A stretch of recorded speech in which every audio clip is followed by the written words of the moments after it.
সবাইকে আমন্ত্রণ আন্তর্জাতিক অঙ্গনের সবশেষ সংবাদ নিয়ে যমুনার নিয়মিত আয়োজন যমুনা আইডেস্কের শুরুতে শিরোনাম জানিয়ে দেব।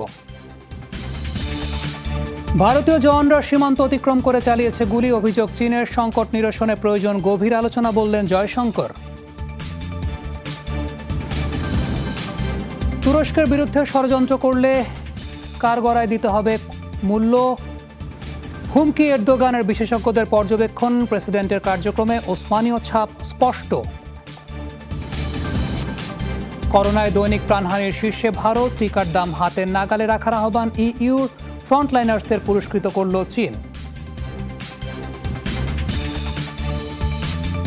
এসব খবরের বিস্তারিত নিয়ে আপনাদের সঙ্গে আছি আমি সৈয়দ আবিদ হোসেন সামি। লাদাখে ভারতীয় জওয়ানদের বিরুদ্ধে প্রকৃত নিয়ন্ত্রণ রেখা অতিক্রম এবং গুলি ছোড়ার অভিযোগ এনেছে চীন। সোমবার দেশটির পিপলস লিবারেশন আর্মি PLA এবং পররাষ্ট্র মন্ত্রণালয় থেকে এই অভিযোগ আসে। সীমান্তে চীনা অনুপ্রবেশের পাল্টা অভিযোগ তুলেছে ভারতও। জুনের মাঝামাঝি থেকেই উত্তপ্ত চীন ভারত সীমান্ত। দফায় দফায় সামরিক কূটনৈতিক বৈঠকে পরিস্থিতি কিছুটা শান্ত করার চেষ্টা করা হলেও সীমান্তে মোতায়েন সেনারা জড়িয়ে পড়ছেন সংঘাতে। সোমবারও চীনের পররাষ্ট্র মন্ত্রণালয় এবং পিপলস লিবারেশন আর্মি PLA এর তরফ থেকে তোলা হয় সহিংসতার অভিযোগ। বিবৃতিতে বলা হয়, প্রকৃত নিয়ন্ত্রণ রেখায় অনুপ্রবেশ ঘটিয়েছে ভারতীয় জওয়ানরা। একই সাথে টহলরত চীনা সেনাদের উপর ছুড়েছে এলোপাতাড়ি গুলি। প্রকৃত নিয়ন্ত্রণ রেখা অতিক্রম করে প্যাঙ্গন হ্রদের দক্ষিণ তীর এবং সেনপাও এলাকায় ঢুকে পড়ে ভারতীয় সেনাবাহিনী। টহলরত চীনা সেনাদের উপর ছড়ে এলোপাতাড়ি গুলি। এটি মারাত্মক উস্কানিমূলক কর্মকাণ্ড। অবিলম্বে ভারত স্বাভাবিক পরিস্থিতির দিকে না এগোলে নেওয়া হবে যথাযথ পদক্ষেপ। তবে চীনের বিরুদ্ধে অনুপ্রবেশ চেষ্টার পাল্টা অভিযোগ তুলেছে ভারত। নয়াদিল্লি বলছে 2 সপ্তাহে 2 বার চীনা সেনাদের উস্কানি প্রতিহত করা হয়েছে। সোমবার ভারতের পররাষ্ট্রমন্ত্রী জানান, চীনের সাথে সীমান্ত সংকট নিরসনে প্রয়োজন গভীর আলোচনার।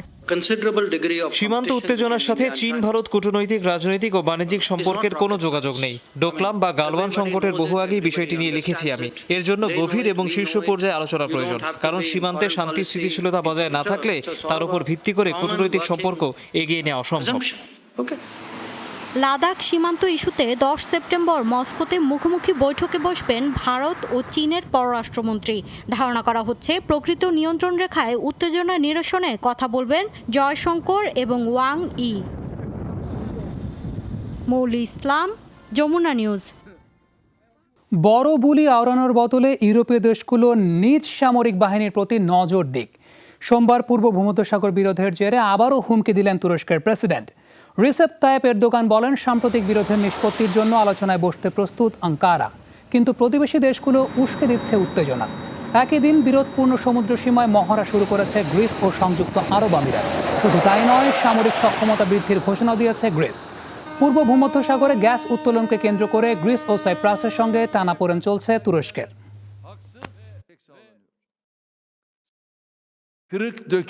যারা তুরস্কের সাথে আলোচনার টেবিলে বসতে নারাজ, তাদেরকে বলবো আগে নিজেদের ভাঙাচোরা সামরিক বাহিনীর প্রতি নজর দিন। ভালোভাবে আমাদের কূটনৈতিক প্রচেষ্টা এবং সামরিক মহড়া পর্যবেক্ষণ করুন, কারণ ষড়যন্ত্রকারীদের ভবিষ্যৎ নিয়ে শঙ্কিত। সময় এলে কড়াই গুন্ডায় হিসাব চোকাতে হবে। আর EU জোটকে বলবো অন্ধের মতো আচরণ না করে বজায় রাখুন নিরপেক্ষতা। গ্রিসের সঙ্গে উত্তেজনা এবং সাইপ্রাসের সামরিক মহড়াকে কেন্দ্র করে ফের আলোচনায় তুরস্কের পররাষ্ট্রনীতি। বিশ্লেষকরা বলছেন, আঞ্চলিক পরাশক্তি হিসেবে আত্মপ্রকাশের আকাঙ্ক্ষা স্পষ্ট তুর্কি প্রেসিডেন্টের কার্যকলাপে।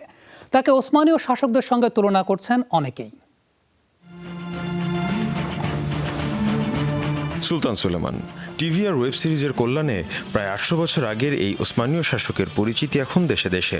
1299 সালে যাত্রা শুরু করা সুলতান সুলেমান ওসমানীয় খেলাফত শাসন করেন প্রায় 5 দশক। এ সময় তার অধীনে আসে রোম, হাঙ্গেরি সহ ইউরোপের অনেক অঞ্চল। তবে সম্প্রতি আবারও এই শাসক আলোচনায়, তবে তা তুরস্কের বর্তমান প্রেসিডেন্ট রিসেপ তাইপ এরদোগানের কারণে। তুর্কি প্রেসিডেন্টকে অনেকেই তুলনা করছেন সুলতান সুলেমানের সাথে। ইরাক আর সিরিয়ায় সামরিক অভিযান চালিয়ে বারবার নিজের শক্তিমত্তার জানান দিয়েছেন এরদোগান। উপেক্ষা করেছেন পশ্চিমা হুমকি। সবশেষ সাইপ্রাসে মহড়ায় আঞ্চলিক এলাকাগুলোর পাশাপাশি ইউরোপেও প্রভাব বিস্তারের ইঙ্গিত স্পষ্ট। এই অঞ্চলে সীমানার বিষয়টি স্পষ্ট নয়, আর সেই সুযোগটাই নিচ্ছে তুরস্ক। এটাকে নিছকই জ্বালানি ইস্যুতে দ্বন্দ্ব হিসেবে দেখার কোনো সুযোগ নেই। ভূরাজনীতিতে ক্ষমতা এবং প্রভাব বিস্তারই এখানে মূল লক্ষ্য। 2023 সালে শেষ হবে আলোচিত লুজান চুক্তি। প্রথম বিশ্বযুদ্ধে পরাজিত হবার পর 100 বছর মেয়াদী চুক্তির মাধ্যমে আক্ষরিক অর্থে সার্বভৌমত্ব হারায় দেশটি। চুক্তি শেষ হবার পর আবার ঘুরে দাঁড়াতে এমন তোড়জোড় মনে করছেন বিশ্লেষকরা। স্থানীয় রাজনীতিতে নিজের জনপ্রিয়তা ধরে রাখতে নানামুখী সিদ্ধান্ত নিচ্ছেন এরদোগান। সেটা তাকে জনপ্রিয় করার পাশাপাশি তাকে সমালোচিতও করছে। আন্তর্জাতিক রাজনীতিতেও নিজের প্রভাব বিস্তারে নানা কৌশল নিচ্ছেন এরদোগান। তবে এতে কিছুটা তাড়াহুড়োই করছেন তিনি। টানা 11 বছর প্রধানমন্ত্রী থাকার পর 2014-তে প্রেসিডেন্ট হিসেবে ক্ষমতায় আসেন এরদোগান। এর মধ্যে 2016 সালে অভ্যুত্থান ঠেকানোর পর থেকেই তুরস্কের অভ্যন্তরে নিজের প্রভাব বাড়াতে থাকেন। তার রোষানলে পড়েন ফেতুল্লাহ গুলেন সহ অন্যান্য বিরোধী নেতারা। মীর মুশফিকা হাসান, যমুনা নিউজ। আবারও কোভিড-19-এ দৈনিক প্রাণহানির শীর্ষে ভারত। 24 ঘন্টায় 1129 জনের মৃত্যু হয়েছে দেশটিতে। একদিনে শনাক্ত হয়েছে 75,000-এরও বেশি। দেশটিতে মোট মৃত্যু 73,000-এর কাছাকাছি। আক্রান্ত 42,84,000-এর উপর। যুক্তরাষ্ট্র এবং ব্রাজিলে কমেছে সংক্রমণ এবং প্রাণহানি। সোমবার 315 জনের প্রাণ গেছে লাতিন দেশটিতে। জুলাইয়ের পর সোমবার 2 শতাধিক মৃত্যু দেখেছে যুক্তরাষ্ট্র। একদিনে বিশ্বজুড়ে আরও 3,846 জনের প্রাণ কেড়ে নিয়েছে করোনা ভাইরাস। সংক্রমণ শনাক্ত হয়েছে 1,98,000। করোনা ভাইরাসের ভ্যাকসিনের দাম সবার হাতের নাগালে রাখার আহ্বান জানিয়েছে ইউরোপীয় ইউনিয়ন। এদিকে মহামারীর বিপর্যয় ঠেকাতে জনস্বাস্থ্য খাতে বিনিয়োগ বাড়ানোর পরামর্শ বিশ্ব স্বাস্থ্য সংস্থার। ট্রায়ালের শেষ পর্যায়ে করোনার বেশ কয়েকটি সম্ভাব্য টিকা বাজারে আসার আগেই দ্বিপাক্ষিক চুক্তির মাধ্যমে বুকিং দিয়ে রেখেছে অনেক দেশ।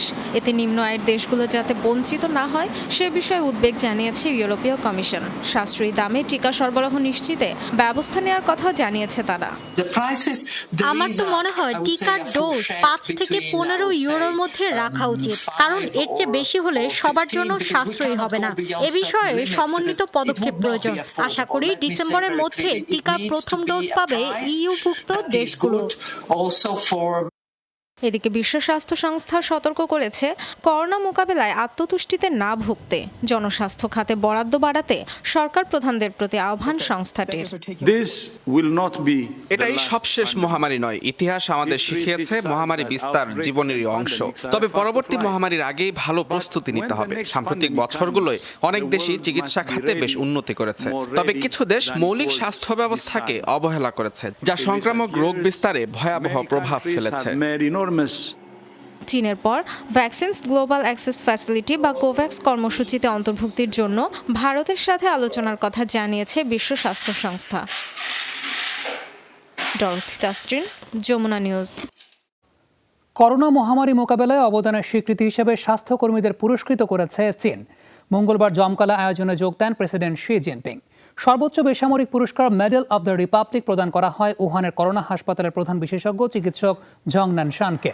কোভিড-19 ছাড়াও সার্স মহামারীর সময়ও বিশেষ অবদান রাখায় তাকে সম্মাননা দেওয়া হয়। করোনা মহামারী মোকাবেলায় দ্রুত ও কার্যকর ব্যবস্থা গ্রহণের স্বাস্থ্যকর্মীদের প্রতি কৃতজ্ঞতা জানান প্রেসিডেন্ট শি জিনপিং।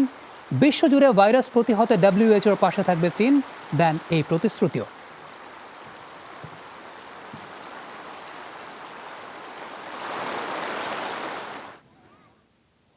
যমুনা আইডেস্কে একটা ছোট্ট বিরতির সময় হয়েছে, আমাদের সঙ্গেই থাকুন।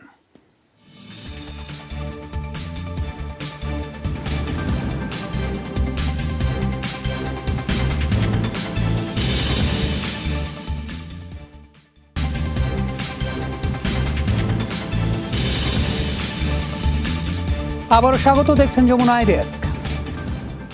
অস্ত্র নির্মাতা প্রতিষ্ঠানগুলোর মুনাফার জন্যই বিশ্বে যুদ্ধ বাঁধিয়ে রাখেন পেন্টাগনের কর্মকর্তা এবং মার্কিন রাজনীতিকরা। প্রেসিডেন্ট ডোনাল্ড ট্রাম্প করেছেন এই বেফাঁস মন্তব্য। আমার কাছে মার্কিন সেনাদের জীবন অনেক বেশি গুরুত্বপূর্ণ, কিন্তু পেন্টাগনের কর্মকর্তাদের কাছে গুরুত্বপূর্ণ অস্ত্র নির্মাতা প্রতিষ্ঠানগুলোর স্বার্থ। এ কারণে বিশ্বের বিভিন্ন স্থানে ইচ্ছা করে যুদ্ধ বাঁধিয়ে রাখা হয়েছে, যাতে সব প্রতিষ্ঠান বোমা, ক্ষেপণাস্ত্র, যুদ্ধবিমানের মতো মারণাস্ত্র বিক্রি করে মুনাফা অর্জন করতে পারে। নির্বাচনের আগে ভ্যাকসিন অনুমোদন ইস্যুতে মুখোমুখি মার্কিন প্রেসিডেন্ট নির্বাচনের 2 প্রার্থী ডোনাল্ড ট্রাম্প এবং জো বাইডেন। ট্রাম্পের ঘোষণা অনুযায়ী নির্বাচনের আগে টিকার অনুমোদন নিরাপদ, এই সংক্রান্ত তথ্য প্রমাণ দাবি করেছেন ডেমোক্র্যাট দলের প্রেসিডেন্ট প্রার্থী। এদিকে সমালোচনা করায় বাইডেনকে প্রকাশ্যে ক্ষমা চাওয়ার দাবি করেছেন ডোনাল্ড ট্রাম্প। নির্বাচনকে সামনে রেখে পুরোদস্তুর প্রচারণা চলছে যুক্তরাষ্ট্রে। প্রতিশ্রুতির কথা লড়ায় প্রচারণা যুদ্ধ তুঙ্গে ট্রাম্প ও বাইডেন শিবির। এরই মধ্যে আলোচনায় যুক্তরাষ্ট্রের ভ্যাকসিন ইস্যু। নির্বাচনের আগেই বাজারে ভ্যাকসিনের অনুমোদন নিয়ে বিরোধী শিবিরের তীব্র সমালোচনার মুখে প্রেসিডেন্ট ট্রাম্প। এবার ভ্যাকসিন বাজারে ছাড়ার পক্ষে তথ্য প্রমাণ দাবি করলেন প্রতিদ্বন্দ্বী জো বাইডেন। কোনো বিজ্ঞানী বা গবেষক এখন পর্যন্ত কি নিশ্চিত করেছেন যে নির্বাচনের আগেই বাজারে ছাড়ার জন্য প্রস্তুত করোনার ভ্যাকসিন? যদি করেই থাকেন তাহলে সেই প্রতিবেদন কোথায়? এর পক্ষে তথ্য উপাত্ত কোথায়? ভ্যাকসিন নিয়ে অবশ্যই স্বচ্ছতা থাকা উচিত, অথচ এটা নিয়ে রাজনীতি করছেন ট্রাম্প। যদিও পাল্টা বক্তব্যে ট্রাম্পের দাবি টিকা প্রয়োগ নিয়ে কোনো ধরনের তাড়াহুড়ো হয়নি। উল্টো টিকার অনুমোদন নিয়ে সমালোচনা করায় জো বাইডেনকে ক্ষমা প্রার্থনা করা উচিত বলেও মন্তব্য করেন।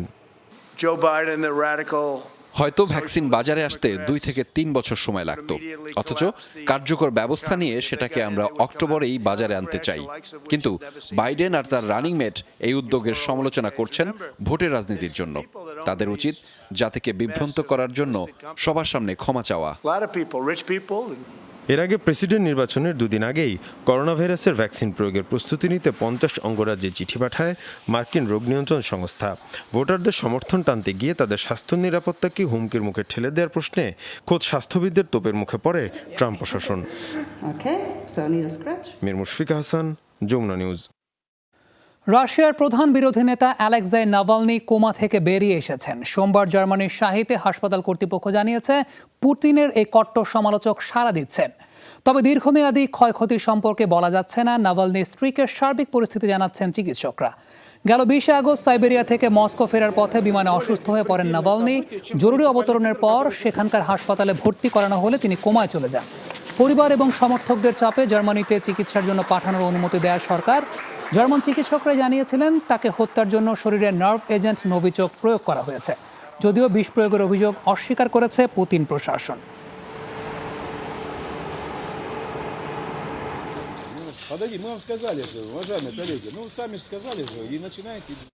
মিয়ানমারে আসন্ন সাধারণ নির্বাচনের আনুষ্ঠানিক প্রচারণা শুরু করেছেন রাষ্ট্রীয় উপদেষ্টা অং সান সু চি। মঙ্গলবার ক্ষমতাসীন এনএলডির দলীয় কার্যালয় থেকে শুরু হয় এই প্রচার কার্য। দেশটিতে 8 নভেম্বর হবে ভোট গ্রহণ। জাতীয়, রাজ্য এবং আঞ্চলিক পর্যায়ের 1171টি আসনের প্রার্থী নির্বাচন করবেন ভোটাররা।